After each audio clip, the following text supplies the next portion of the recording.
Hello বন্ধুরা, আবার চলে এসেছে নতুন ভিডিও নিয়ে। আর তোমরা দেখতে পাচ্ছ অলরেডি আমি এখন গাড়ির মধ্যে, কারণ আজ ছিল আমার জীবনের একটা স্পেশাল ডে।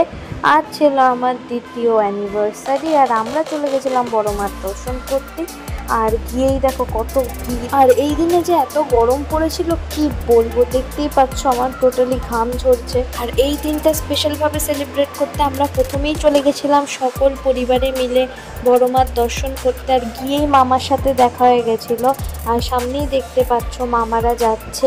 এরপরে আমরা আস্তে আস্তে ঢুকে গেছিলাম বড় মার ওখানে। আর এখানে তো মোবাইল অ্যালাউ নয়, তাও আমি অল্প কিছুটা ক্লিপ তোমাদের সাথে শেয়ার করে নিয়েছি যতটা আমি পেরেছি। আর এই দিনকে ক্রাউডটা অনেকটা বেশি ছিল, কারণ এই দিন ছিল অমাবস্যা, এর জন্যই অনেকটা ক্রাউডের মধ্যেই আমাদের পড়তে হয়েছিল। আর এখানে মায়ের দর্শন করে সত্যি মনটা ভরে গিয়েছিল। এটা আমার ফার্স্ট টাইম ছিল এখানে মায়ের কাছে আসা, আমার তো খুবই ভালো লেগেছে। এখানে পুজো দেওয়ার প্রসেসিংটা খুবই সুন্দর ছিল, আমাদের বেশিক্ষণ ওয়েট করতে হয়নি বাইরে, খুব তাড়াতাড়ি পুজোটা হয়ে গেছিলো। যেহেতু একটু গরম ছিল তার জন্যই কষ্ট হচ্ছিল। তোমরা দেখতেই পাচ্ছ আমাদের এখানে পুজো দেওয়া শেষ হয়ে গেছে, আর আমরা গাড়ি করে চলে যাচ্ছি আমাদের নেক্সট ডেস্টিনেশনে, সেটা হচ্ছে দক্ষিণেশ্বর। দক্ষিণেশ্বরে গিয়ে মায়ের দর্শন করলাম, আমার মনটা তো খুবই ভরে গেছে। বছরে একবার হলেও আমি দক্ষিণেশ্বরে আসতে চাই, কারণ হচ্ছে আমার দক্ষিণেশ্বরের জায়গাটা খুবই মন ডাকে, জানি না কেন, এটা আমার ছোট থেকেই। আর বড় মার কাছে প্রথমবার গিয়ে আমার তো খুবই ভালো লেগেছে, এরপরেও আমি বড় মার কাছে বারবার ছুটে যাব।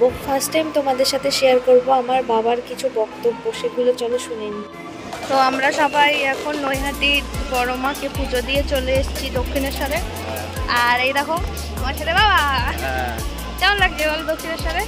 তো সব সময়ের জন্যই ভালো, হ্যাঁ এখন তো আরো ভালো লাগবে। আছে আছে কি আছে? অমাবস্যা। বড় অমাবস্যা আছে। ও, আর পুজো দেবো তো এখানে। পুজো দেবো, হ্যাঁ, দিয়ে তারপরে গিয়ে কিছু খাওয়া দাওয়া করে বাড়ির দিকে রওনা দেবো। আর অ্যানিভার্সারি পালন করবো না? হ্যাঁ, অ্যানিভার্সারি তো পালন করতেই হবে। ঠিক আছে ঠিক আছে। যেহেতু ঘোর অমাবস্যা ছিল, সেই কারণে আজকে প্রচণ্ড ক্রাউড ছিল দক্ষিণেশ্বরে। যতটা না আমরা ভেবেছিলাম বড় মার ওখানে ক্রাউড, তার থেকে বেশি দেখলাম দক্ষিণেশ্বরে ভিড়। মোটামুটি আমরা 3:30 অবধি ওয়েট করেছিলাম, তারপরে আমরা গিয়েছিলাম দক্ষিণেশ্বরের ভেতরে। আর তোমরা তো সবাই জানো দক্ষিণেশ্বরের মন্দিরে ফোন অ্যালাউ না, তাই জন্য আমরা ফোনটাকে রেখে তারপরে দক্ষিণেশ্বরে পুজো দিয়ে আমরা বেরিয়ে খেতে চলে গেছিলাম। আর মোটামুটি দক্ষিণেশ্বরে যারা যারা এসেছে সবাই জানো এখানে হোটেলগুলো সব নিরামিষ হোটেল। খাওয়া দাওয়া শেষে আমরা গাড়ির দিকে রওনা দিয়েছিলাম। আজ পুরো ফ্যামিলি নিয়ে আমরা বেরিয়েছিলাম, তাই বাবা তোমাদের সাথে শেয়ার করলো তার এক্সপিরিয়েন্স। তা মা কিছু বলবে না তার এক্সপিরিয়েন্সের ব্যাপারে, তা কখনো হয়? চলো শুনে নি মা কি বলছে। করেছো? মজা করে যাচ্ছি, মজা সকাল থেকে। তোমরা তো শুনতেই পেলে মার কেমন এক্সপিরিয়েন্স ছিল। এরপরে আমরা চলে গেছিলাম একদম বাড়ির দিকে। আর বাড়ির সামনে এসেই আমার মনটা যেন খারাপ লাগছিল, কারণ হচ্ছে মা বাবাকে এখানে ড্রপ করে দিয়ে আমরা চলে যাবো আমাদের বাড়ির দিকে। আর আমার হাতের যে মেহেন্দিটা দেখতে পাচ্ছ, এই মেহেন্দিটা অনেকটাই গাঢ় হয়েছে। আর এটার একটা ছোট্ট টিপস তোমাদের সাথে আমি শেয়ার করে দেবো এর পরবর্তী যে কোনো ভিডিওর মাধ্যমে। বাড়ি ফেরার পথে আমরা একটু বিশ্ব বাংলা গেটের সামনে স্টে করেছিলাম।